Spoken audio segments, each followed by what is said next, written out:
I've been reviewing Albumleaf with some students studying it, and what's so beautiful about it is it's an opportunity to use your rubato to be able to phrase without flatlining, and the ins and outs and all kinds of things that occur in the way it's written.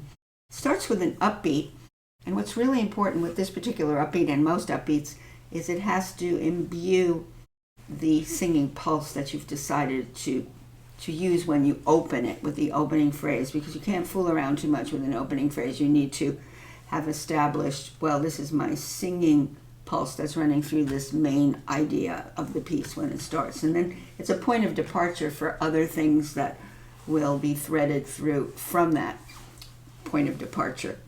So I tell students, if you're going to do a subdivision like 3 and 1 and 2, that make sure that 3 and on that upbeat is not a crowded 3 and, even when you're internalizing it or saying it or however you're practicing it, because that is going to hold the beautiful pulse that's going to again thread through the opening. And here's how I would start. I'm going to play it slower. The 3 and 1 and 3 and 1. So it's like a lift. That 3 and is lifting across the measure over to the G, a little swing up. A swing up to the G, really. That's how I feel it. But it's got to be a real 3 and that is very relaxed and well breathed. That's why breathing is everything. So when you sing with yourself, you're actually breathing it. 3 and 1. Now this F sharp is tucked in. So where you're really going ultimately is to this long note that's in the full measure 2. And everything is kind of rolling around into that half note B flat. So here's how I'd render it.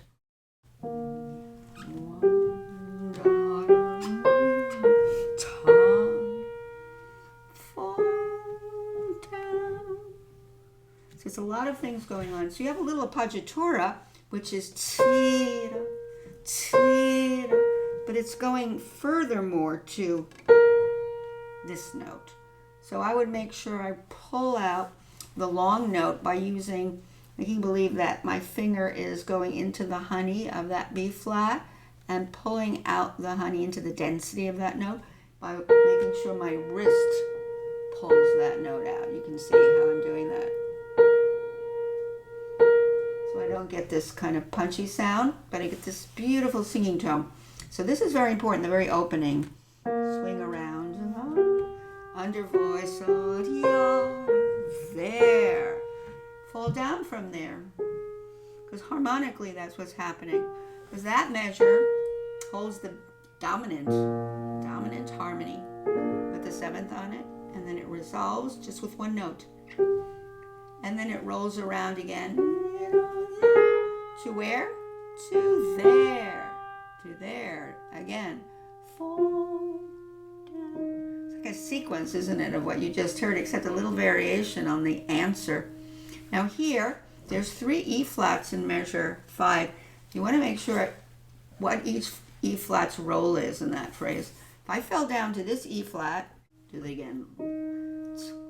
There. You didn't hear the interruption of the E flats, and I'm not going to show you what the interruption would be. Now you have a arpeggio to there, and keep your tone. Here I did a little echo there, and then so I did a rubato there, and I also made sure I knew where all those 8th notes were going and where I wanted more arm weight and where I wanted to lift up the arm weight to create like an echo effect. When I said echo effect, the echo effect is from these 3 notes. The first time they were, and they rolled around 2. That was my echo, right? Those 3 notes. And then I stretch a little bit. So that's a little rubato, and then I went back to tempo, da-da. Again, going to that destination half note. I resolved it down. Answer. Again, when I go ta-da, ta-da. 2, 3, ta-da, ta-da. I delay into that long note.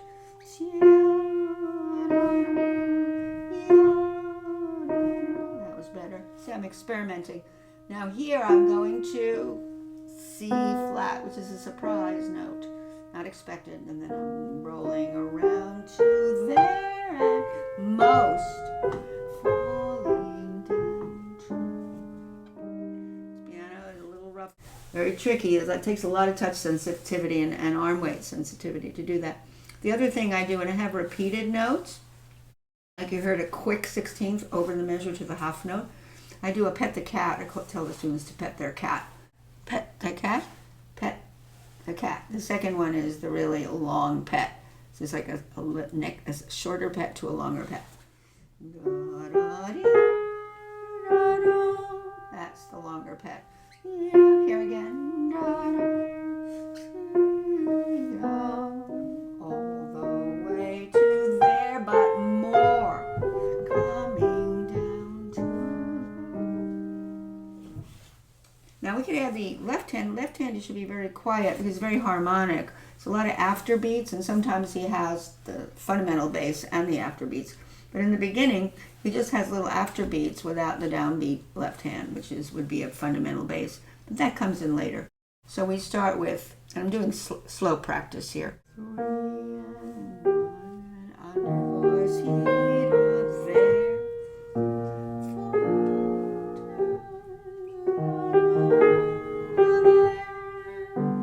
4 down, roll around your E flats.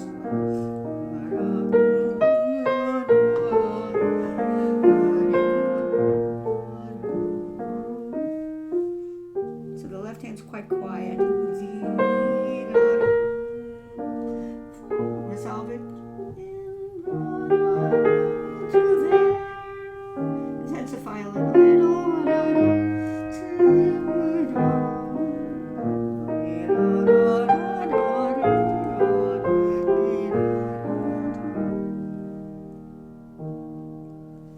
Okay, now the next section, you finish this section. Now go to this new section, which is the left hand is taking over.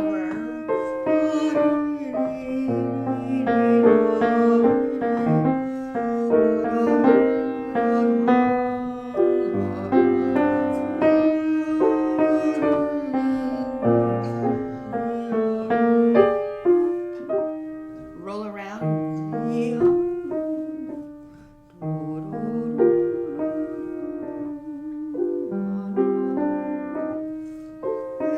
Because it's an echo now.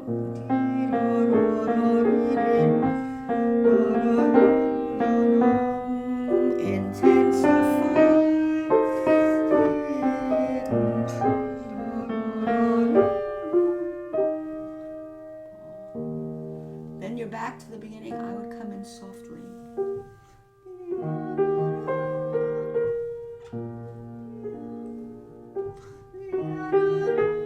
Then I go back into the keys.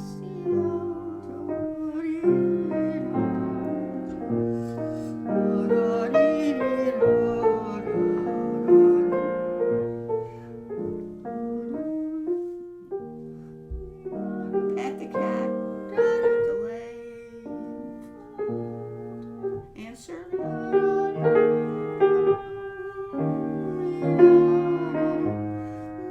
C flat and roll across to there and most and falling.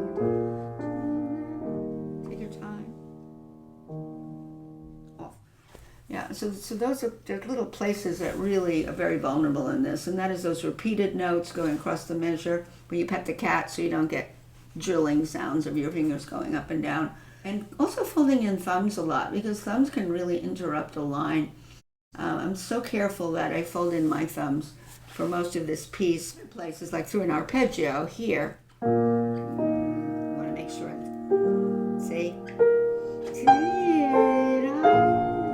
Upper voice, by the way, upper voice. So you want to make sure you're voicing to the top, and you can definitely practice upper voices in your practicing so that you hear your leader fingers which are upstairs on top of those sixths and thirds, and that's a good way to practice so you voice nicely. You can do things like this.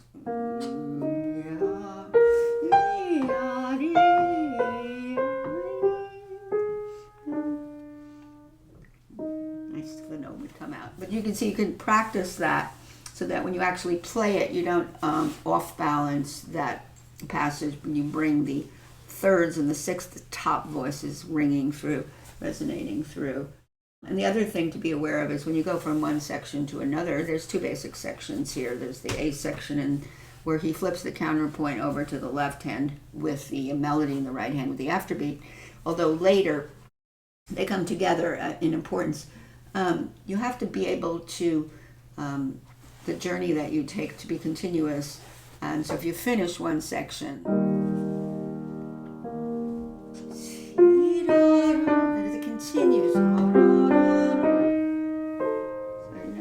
that's all about your breathing and your whole body and your upper arms and, into your supple wrists are flowing and floating through the piece. So the flow never really stops.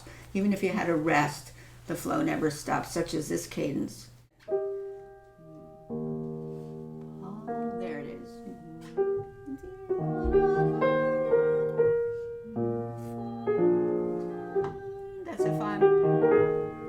That's if I'm finishing the piece. I want a memory when I come back the last time. I want to kind of put a veil on it the last time when it's finally the final statement leading to the fine.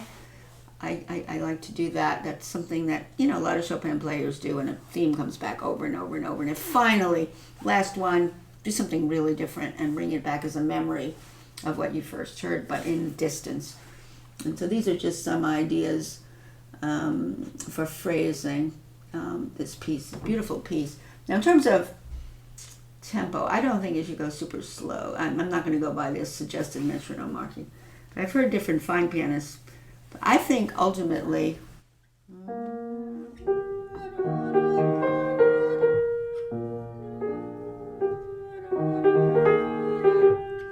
it moves that way.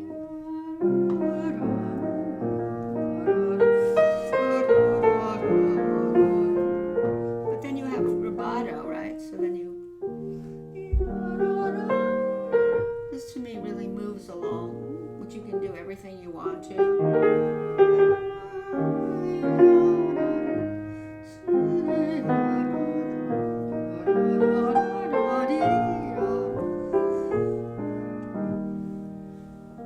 To me, that would be, in my opinion, how I would ultimately play it once I did all the slow practice and everything that I showed you today. I hope this was helpful.